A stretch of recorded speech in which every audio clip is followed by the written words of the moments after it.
Say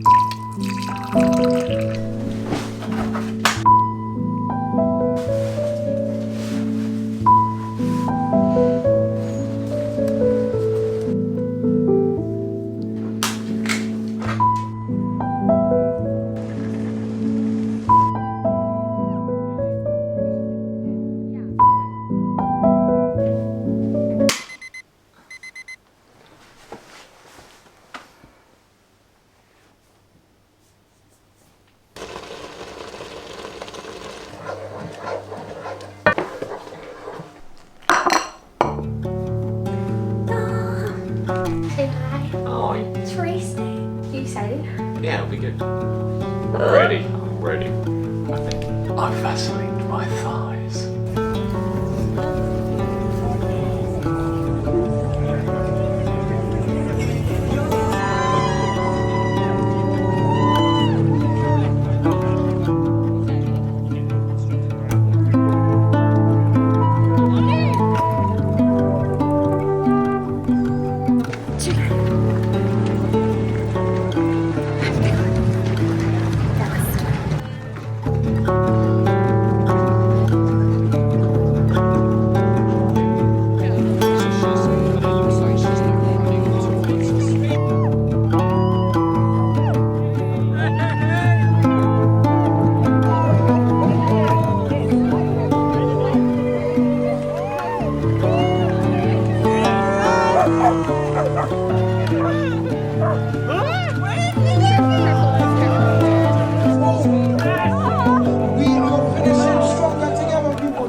Should we catch up?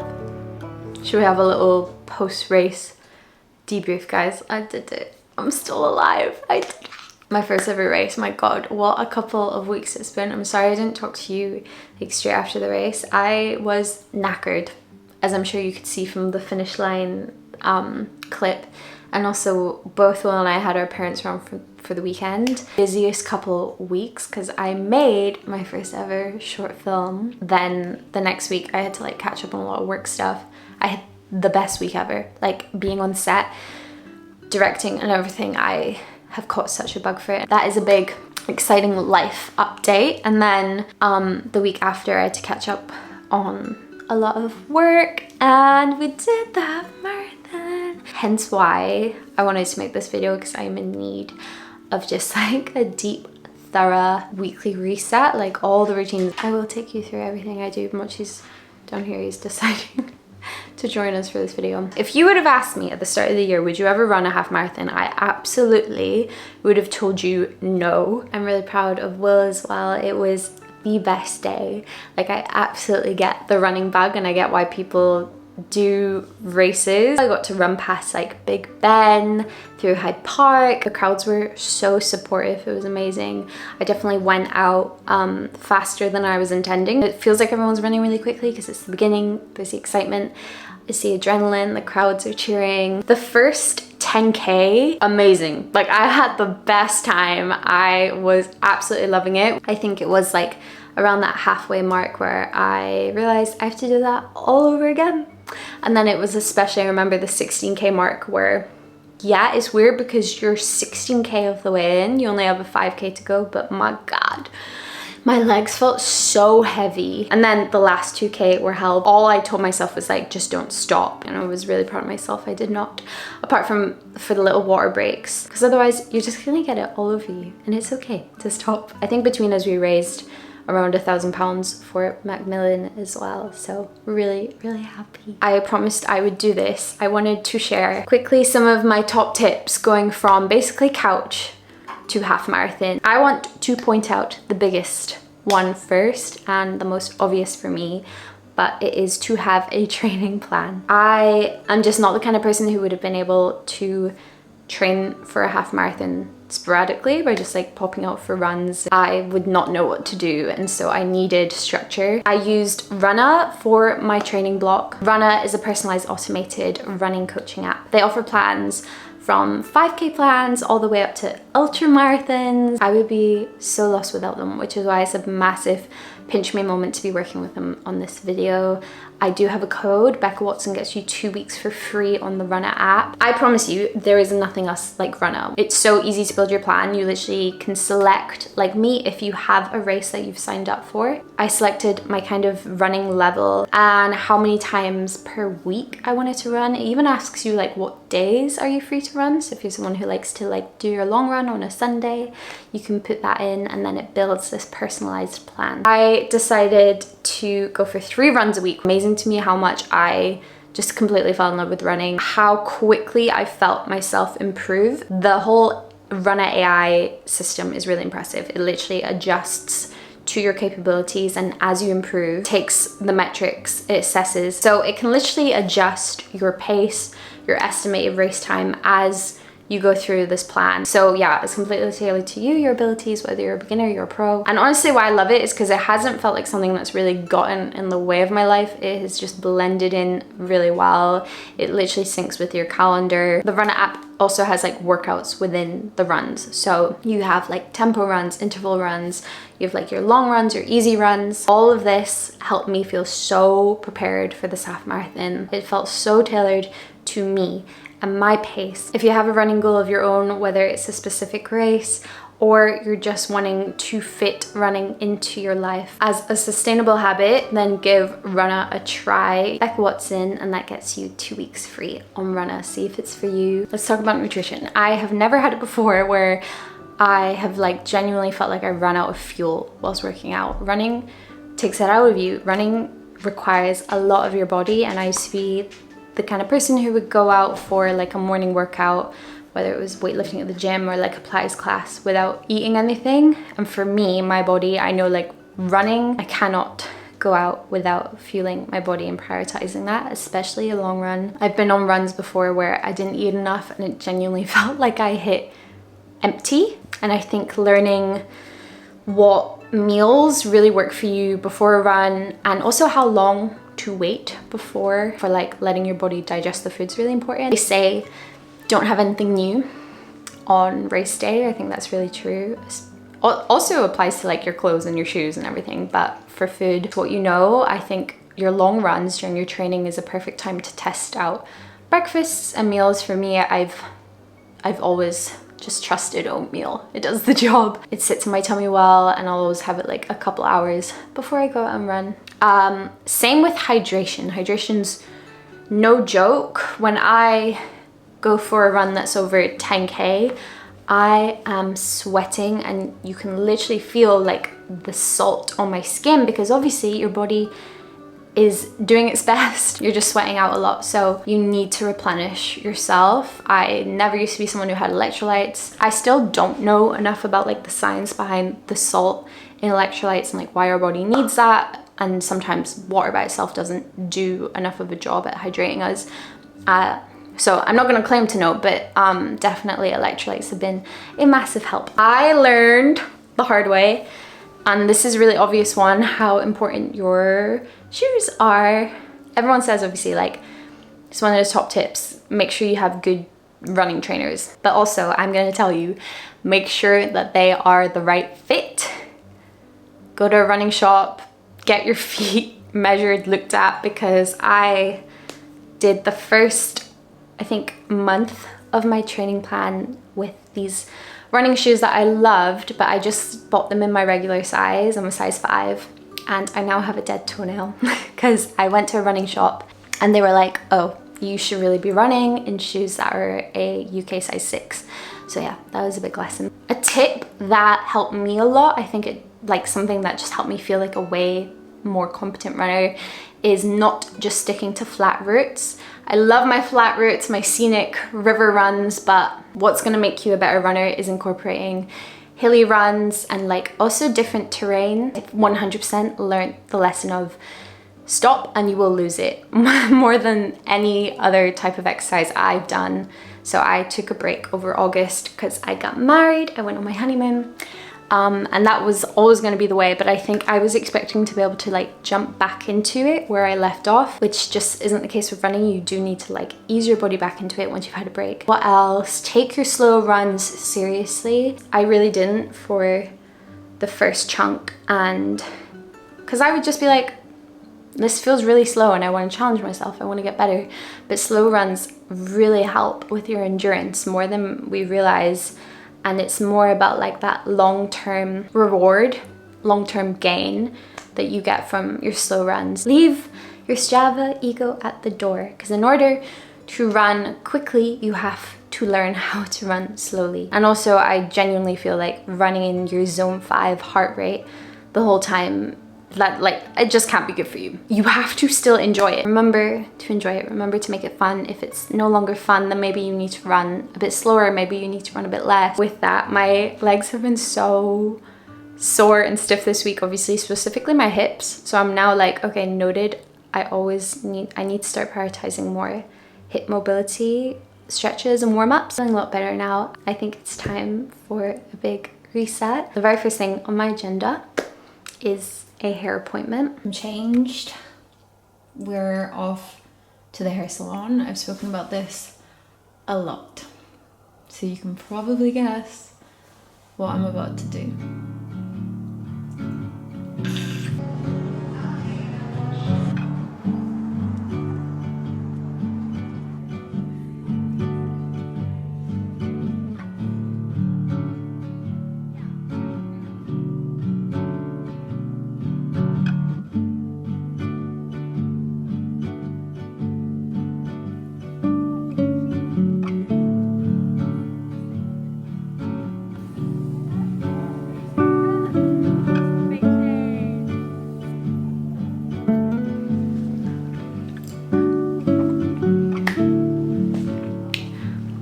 I just can't stop staring at myself. What? I have never, ever in my life had hair this short, apart from when I was like 2 years old. It feels so much healthier and so much thicker. I also love that it's all my natural color. I like can't put it up. Ah! I'm so glad I got this done. I knew straight after the half marathon that I wanted to do this. It was also nice that I had been thinking about it for over a month, so that I didn't like act impulsively. After the period of a month, I still wanted to do it, and here we are, and I am actually obsessed with it. I feel like it just completely changes my vibe. New chapter. Who is she?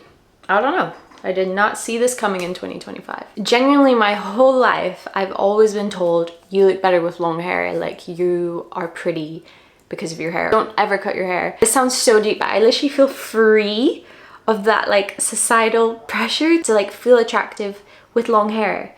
Like I'm looking at myself in the mirror and I feel really confident. So not to be deep, but just like, it's just hair. I always thought like to feel pretty, I'd have to have long hair. And I cut my hair in lockdown myself to here, to like on the shoulders, collarbone length. That's the shortest I've ever gone. I think there was part of me, I remember being like, I wonder if I'd ever be brave enough to cut a bob, because this is a full-on bob. I love it tucked behind the ears. I think it's so cute. I love it with like chunky jewelry. Right, on with my actual reset tasks. I need to give this home some TLC. I did a big like autumn reset video where I went through all my cupboards in my kitchen. I went through my closet. I donated a bunch of stuff. Massive declutter, and so I'm very grateful to myself that I've done that. But this house is a mess. I've had guests for like 5 days. I have so much laundry to do. My kitchen's a mess. It's been used heavily. I just want to feel fresh for the new week. I want to hit the ground running. I'm gonna get into some comfy clothes. I got this top at Intimisu. Seen it. So many people talking about it online. It's the like very sheer cashmere top. Styling it with like a white tee underneath. Some fresh sheets would be nice. So let's begin.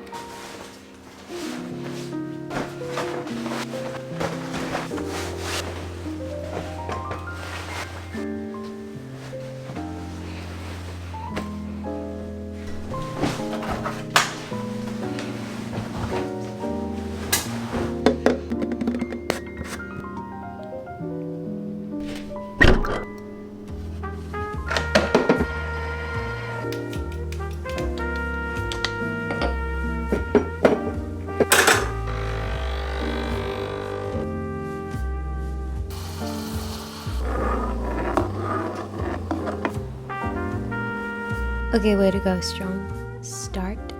Coffee. I put on a hoodie because it's actually kind of chilly, but I'm sure I'm gonna heat up because we're about to clean. You actually can't see it, my couch is here. My couch is very white. It does not get enough love, so I need to give it a really good clean. I don't know if I have the right products for it, but anyway, we're gonna start in this area. The rug, the coffee table, my very little living room. It's the place where we hang out the most every single week. So it does need attention at the end of every week.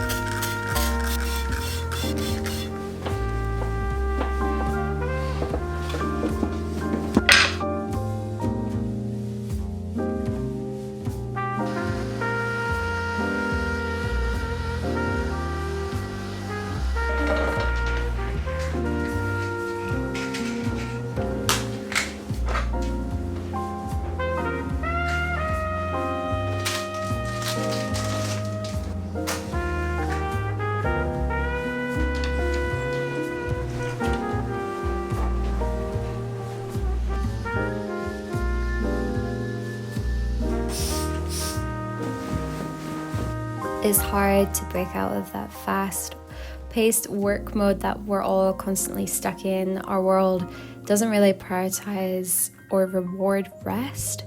I think we forget how productive rest actually is. Adulting is tough. We're all trying our best. It feels like we're all juggling a million things at once.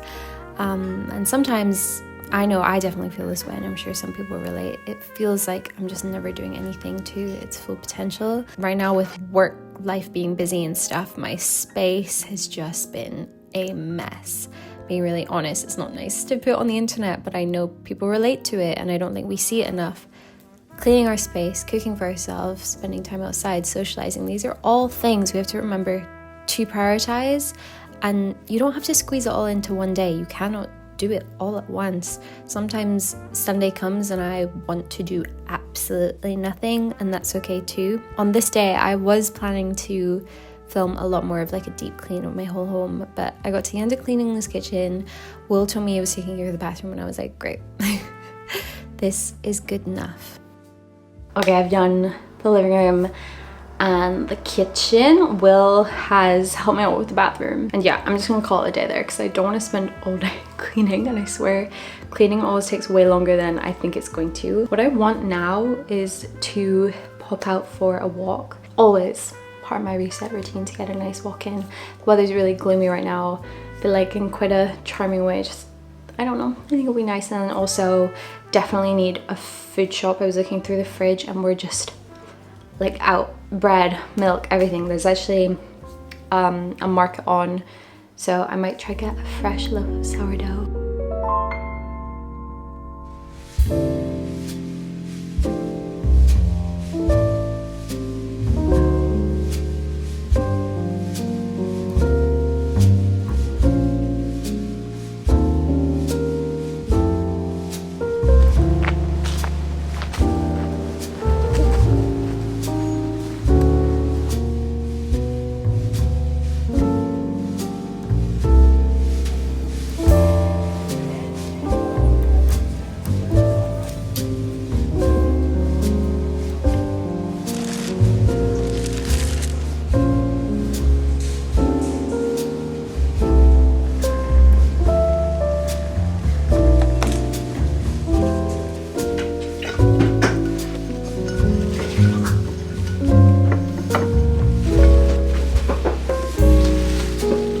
Dog has been walked. We actually stopped by one of my favorite garden centers as well and just had a little look. Didn't buy anything. Trying to be on a bit of a spending ban right now. But got the food shop done. Treated myself to some fresh flowers, which I realise makes me sound like a hypocrite that I'm trying to be on a spending ban because I didn't get anything at the garden centre, but I don't know, I'm being a bit of a cherry picker. There's just something about having a fresh bouquet of flowers at the start of the week that brings me so much joy. I find that like once I've been out and just spent some time going for a walk and like refreshing and spending time with Will, that's when my head is just a bit clearer. I've been doing just like a big brain dump because next week, the past 2 weeks have been very like back to back. This week there aren't like many big deadlines or events or anything, but it's a week for me to really, if I'm smart, strategically like catch up on work, a lot of editing and stuff. I know those kind of weeks, if I don't plan things out, then I'll start the week like slow and then feel really stressed by Friday. If I spread it out in a manageable way across the days, I'm just gonna have a more productive, better week. Let's do our little weekly brain dump.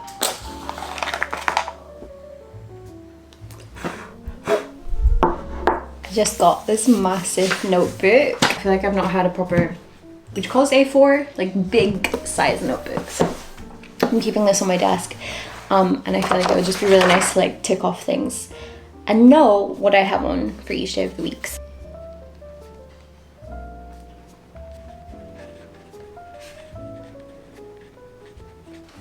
We've decided to go out for a little date night. I'm starting to bring out the big winter jackets, boots.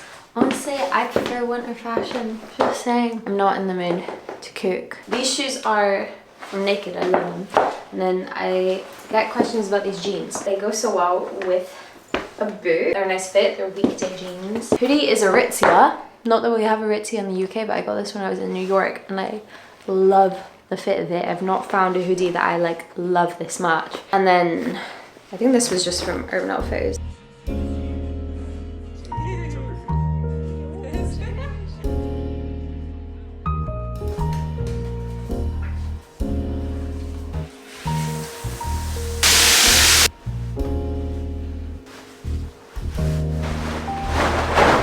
Hot shower, fresh PJs, fresh bedding.